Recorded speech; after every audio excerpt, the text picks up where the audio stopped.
Facebook retargeting tips to skyrocket your ROAS part 3. Alright folks, get ready to dive into the magic of video sequencing. The name gives it away.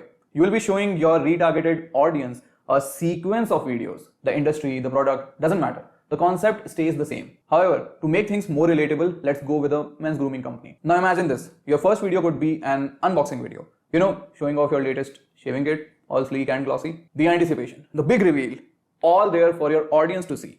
But here's where the magic happens. Anyone who watches at least 75% of the video but doesn't buy can be retargeted with the next ad in the sequence, a case study ad. This one's gonna get personal. Pick a customer, showcase the dramatic before and after effects of using your shaving kit. You know, build credibility. Still didn't buy? Well, let's roll out the testimonial ads now. Nothing speaks louder than the voice of satisfied customers. And finally, if they are still on the fence, hit them with another case study. At this point, they are so engaged with your brand, they are likely to make that jump. And there you have it, video sequencing, your secret weapon to skyrocket your ROAS. Keep following or hit that subscribe button for part 4. You wouldn't want to miss that one.